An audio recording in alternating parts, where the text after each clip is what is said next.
Hello, everyone, and welcome to another Unfiltered Productions with myself, Sherry Teague, and Cindy Kraft, who's one of the other owner of K&K Healthcare Solutions. And today's an interesting topic. It seems to be at the forefront of everybody's thoughts in home health, and it should be the final rule as at the forefront of everybody's thoughts right now. You have 23 days as of today to comment. Check out our newsletter; it gives you all the links, so go and do that. But the other big topic is artificial intelligence in home health. And let me start by the disclaimer is K&K believes AI is a great product that's not ready yet, and you need to tread cautiously into AI. We do not feel that it's going to go away. We are not butthurt that AI is happening. We might be the first adopters of a program if it shows itself to be a correct program in what it does. So this is not bashing artificial intelligence. This is just giving a warning to folks. And I'm going to start with an urban legend. I'm old enough to remember when cruise control first came to be a thing in cars. And it was all the rage that everybody, oh, look at this cool technology. You can hit this button and it'll maintain a speed. Well, there was an urban legend back then that somebody apparently set the cruise control on their vehicle and walked to the back of the van while cruise control was on and had a terrible, horrible accident. So it created kind of a campaign out there in the stratosphere of media and commercials that, cruise control does not mean that you can walk away, basically. And those of you that are near my age, you may remember that conversation. Cindy, I know you and I've talked about it, and you kind of remember that being an urban legend. We're not even sure if it actually happened, but it was a thing. It was kind of a joke with comedians. Like, I set my cruise control, I walked away, and boom, my car's flipping all over Pacific Coast Highway or something. But I caution you with the same tone of what cruise control is. Cruise control is very fixed. You set it to a speed, you hit the button, and then you're not able to take your eyes off the road. That cruise control does nothing when it comes to that. So where does AI come in, and why do I think it's like cruise control? We're concerned as a consultant in the home health space and as a lover of this benefit that there's some agencies that have gone all in on AI and have turned their EMR over to AI, have turned their QA over to AI, and they're not watching the road, quote unquote. Cindy, what do you think about that concept, and what are you concerned about when it comes to the adoption of AI? Well, I think the concern goes back to when we transitioned initially from paper-based documentation to EMRs. I remember that transition. It was painful as a clinician. We actually trained staff on one EMR, Sherry, and then shortly thereafter, it kind of went belly up, and we had to take all the devices back and train them a second time, which led to a bunch of people that tried to be early adopters extra angry that we had to do this twice. But the big selling point at that time was this is going to make clinicians faster. This is going to make their lives easier. We were told it's going to make you able to do more visits per day because all this stuff is going to be taken off your plate by the computer. And so we plunged ahead, trial and error, try to get this thing up and running. And decades later, the number of visits per day is basically the same as it was then. It didn't make a clinician faster. Did it make certain things more efficient? I would argue a lot of back office stuff got easier in terms of the flow of information, ability to drop a claim, legibility got drastically better for good and for bad. And then we figured out who couldn't really spell. But you could read it easier, you could exchange information easier, but the actual active patient care and completing the documentation associated with it did not change in a radical way. My concern now, Sherry, is a lot of the discussion around AI in our space is back to it's going to make you faster. The clinicians are going to document faster. You're going to get it in the office faster. You're going to get the OASIS done in these questionable time constraints of 15, 20 minutes. And I'm concerned agencies are going to repeat this cycle by latching on to this, it's going to make my clinician faster, without really thinking about, is this making my clinician more efficient and better? And is this really about streamlining some back office issues in terms of how a referral enters the system or vetting a referral for key pieces of information using some of this technology. That could be great in expediting the information that's put in that clinician's hands. But they still have to read it. They still have to utilize it. And if I'm ultimately going to talk to my computer to do the documentation, what's the script?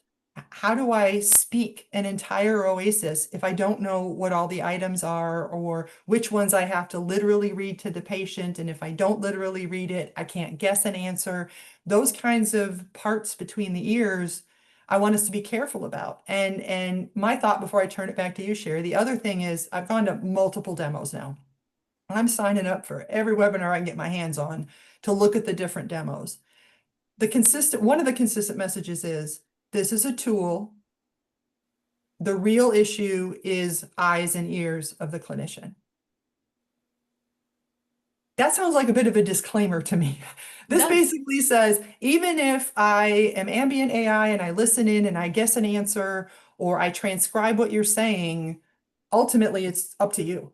I mean, I've just given you this stuff, and if it's wrong at the end of the day, I'm not responsible.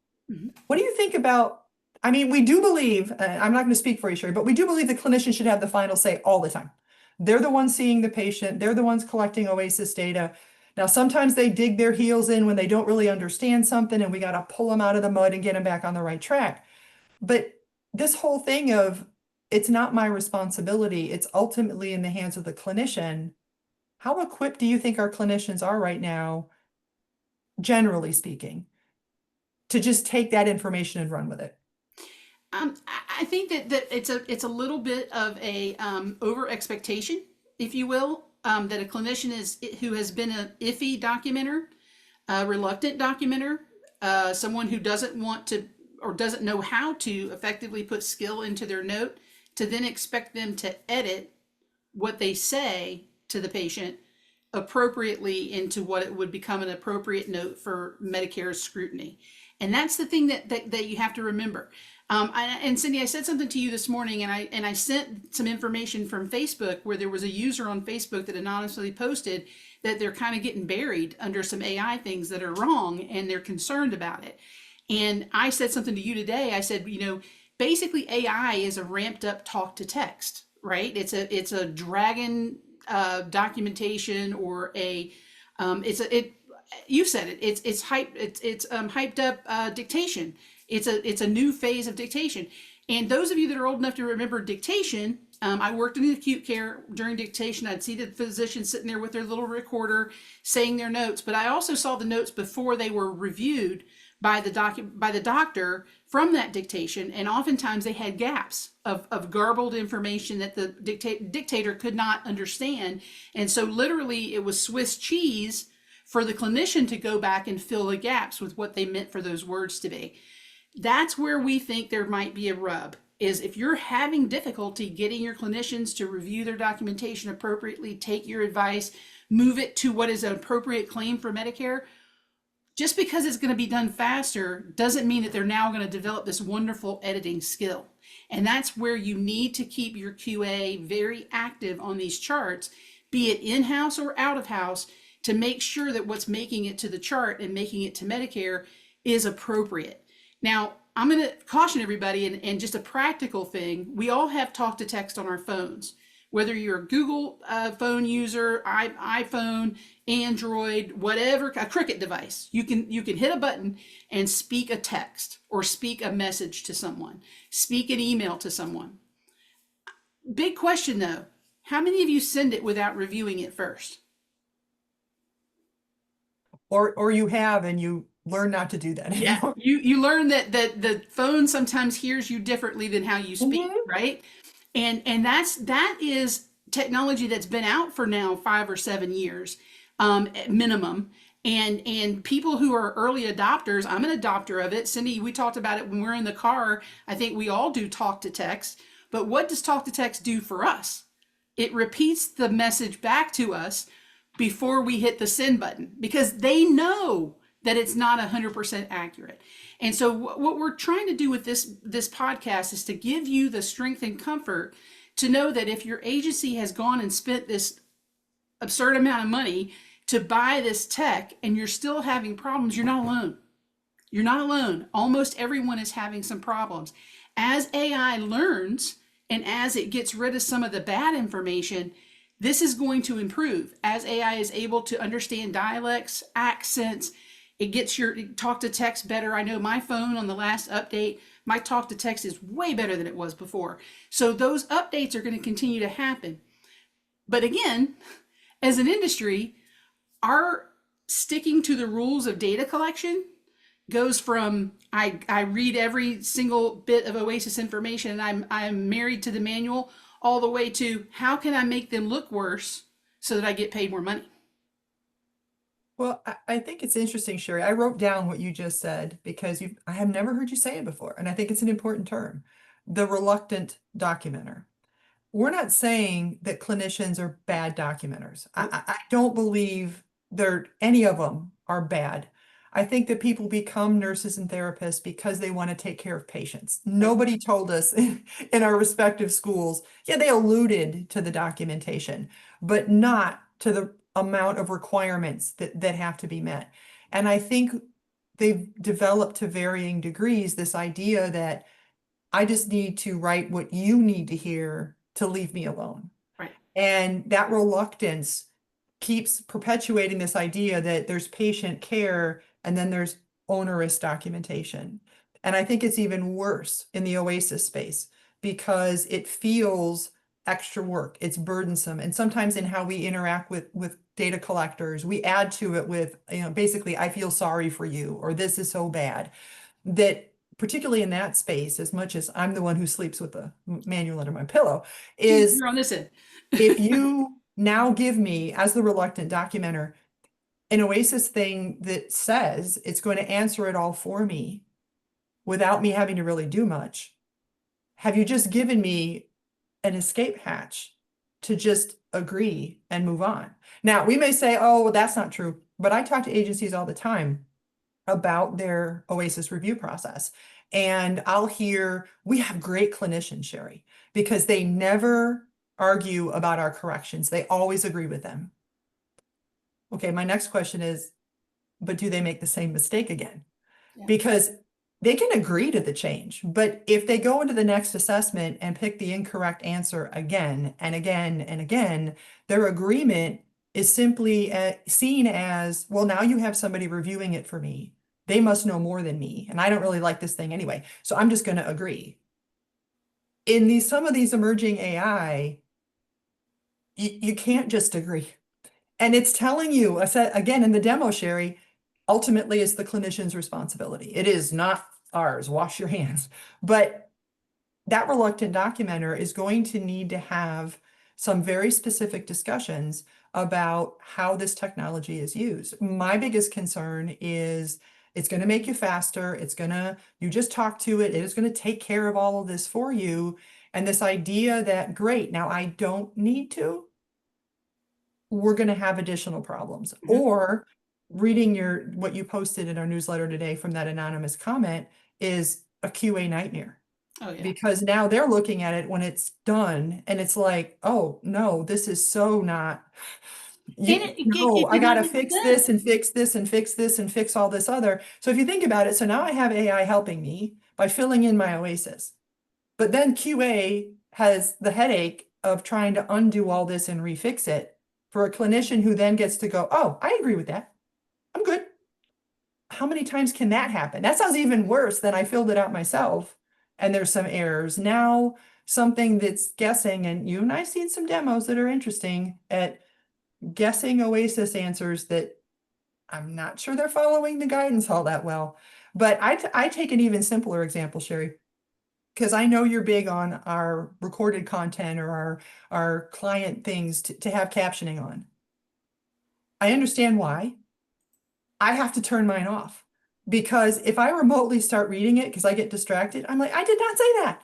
I did not say that word. I did not say we were going to McDonald's. We're doing an Oasis training. There is no way I said we're going to McDonald's. And I'm thinking, this is captioning. Even if you try to watch TV with it on, you're like, what show were you watching? That's not what anybody just said. So it doesn't mean we hate it. It doesn't mean we're bashing it.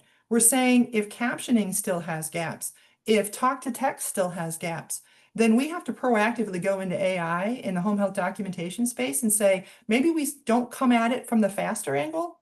Say, it's going to take some time to learn. How do we help you say the right things, follow the right script, QA it yourself before you send it in? Because we want this to be successful. And ultimately, as we find our groove and the technology evolves, I think it has the potential to do great things. I'm just concerned about the pitch that it's going to make you faster when reluctant documenters are looking for a way to get out of this. Not because they're mean or terrible, but because they want to do patient care. They don't want to do this. So it's not like I'm necessarily as invested as I should be to make sure it's right before it goes to QA. Yeah, and not only that, I mean, you have to make sure that your patients are okay with you collecting verbal information in their presence, and that's a piece too that I don't see a lot of talk about. We go into a patient's home, and oftentimes we're surprised. Oftentimes we walk in and this is not what it looked like on the referral. This is not what I expected to see when I came into this place. Good, bad, and indifferent. I mean, everybody has their horror stories and their wonderful stories from home health. That's what makes this such a unique setting. But are you taking the time to make that patient aware that you're collecting verbal and or audio during a visit, and how are you getting that permission to then take that information or that data and put it back into your EMR and use it accordingly? That, again, you went to school for a reason, to be a nurse, to be a therapist, to be a medical social worker. You have a license that you have to maintain every year. You have to do CEUs. You have to establish your license in the state that you practice. All of those things. That should be the first clue that says you're the most responsible as a clinician, right? That should be the first clue. Putting it then onto a machine and then not checking that machine, again, we're going to get to a bad place faster using this technology. And I want people to think about, just like Cindy said with the EMR, has it made documentation better in home health? Maybe. Depends on how you use it, right? Same conversation we're having with AI. Is it going to make documentation better? Maybe, but it depends on how you use it. And would we go back to paper documentation and get away from the EMR when we know that it's safer for the patient because we have all the information that that patient has with in a one spot shop? You're not carrying a box of folders around, because those of us that have been in home health long enough, we used to carry like file expanders of folders with whatever the latest information we could get, which was not the latest information on patients when we go out. So the EMR has solved that problem. The information is there. It's right in front of the clinician every time you're there. AI could possibly solve some problems. I just need you to be a little cautious. We're still trying to work out why the plan of care in home health went from 3 written pages to 9 typewritten single space pages. That's what the EMR did. I mean, let's just be honest. Clickitis is a thing, and our clinicians always click way too much than they probably should. And the one thing I can tell you that is across the board in every EMR is those 2 to 3 page written 485 plans of care that we used to send into CMS have now become 6 to 9 pages, single spaced. That's what it's done.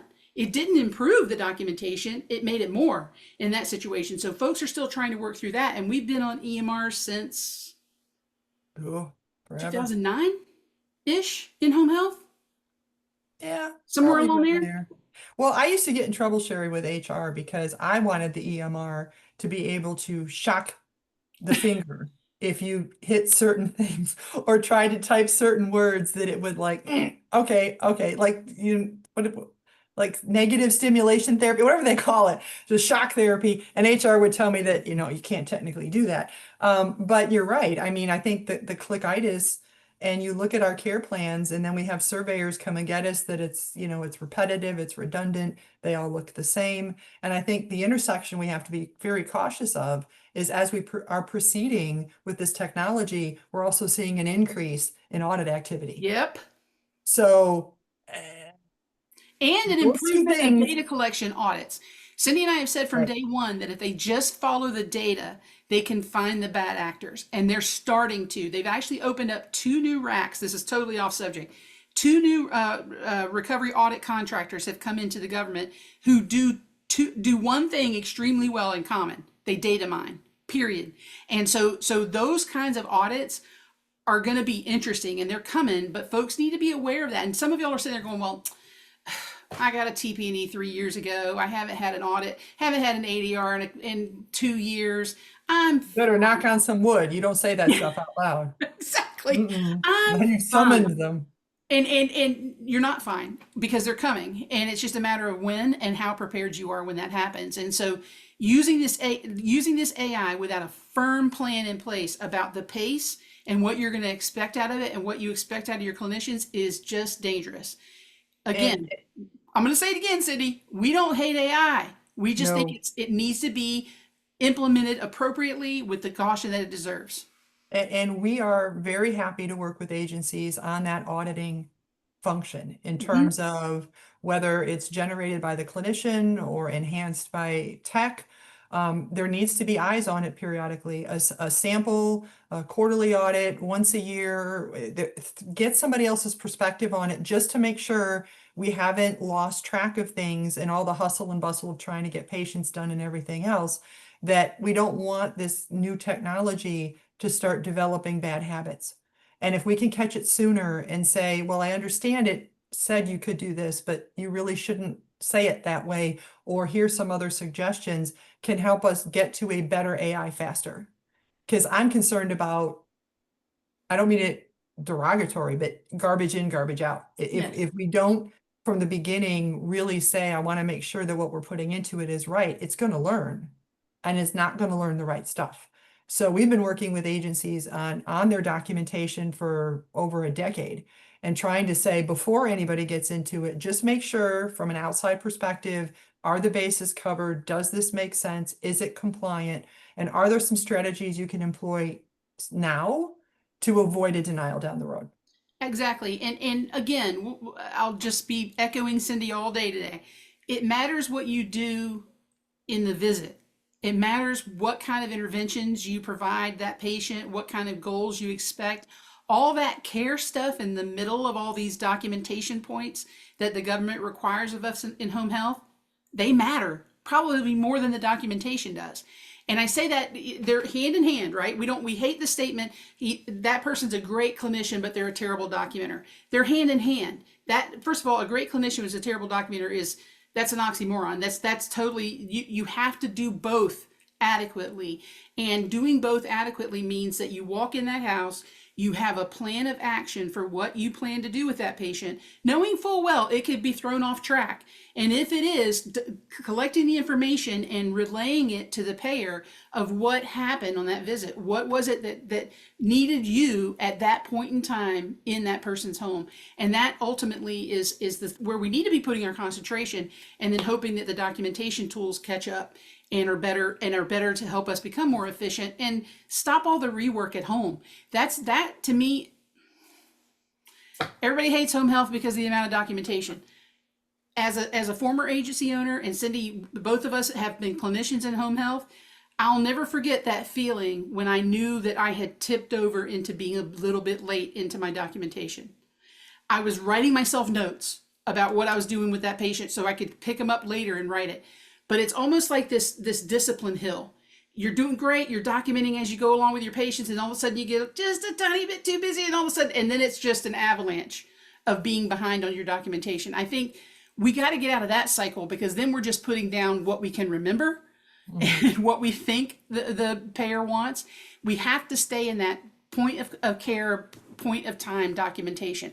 And that's something that's just a habit. It's a time management skill that you need to teach your clinicians. Cindy, you have any thoughts on that as we close? Oh, I think this might be the longest unfiltered we've done.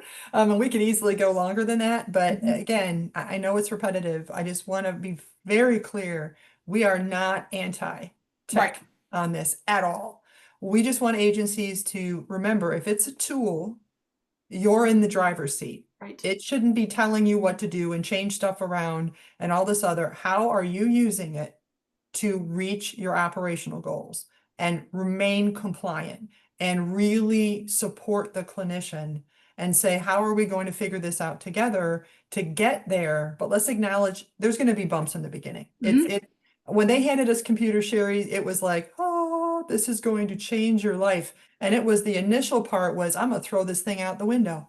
When one of my therapists came back and said, well, I forgot I left it on top of the car and drove away and it got smashed. I'm like, was that an accident? Wasn't an accident, because we're about ready to chuck these, and now it's part and parcel of what we do. We've made peace with it. We figured it out.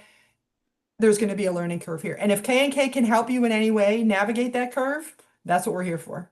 Yeah, we will partner with you and get you a process in place that you can run and go through it as smoothly as you possibly can, and also provide you with the appropriate guardrails. If you start to head towards one, danger, danger, Will Robinson will let you know and keep you in that middle section of the road so that no accidents can happen, no audits can go unanswered, no audits can go negatively in your favor. So just want to thank everybody for listening to us rant. I hope that this spurs some conversations in your agency. And Cindy, any final words? No, if you have any questions or thoughts about this content or suggestions for other topics, just reach out to our email. Thanks everyone for listening, and be safe out there.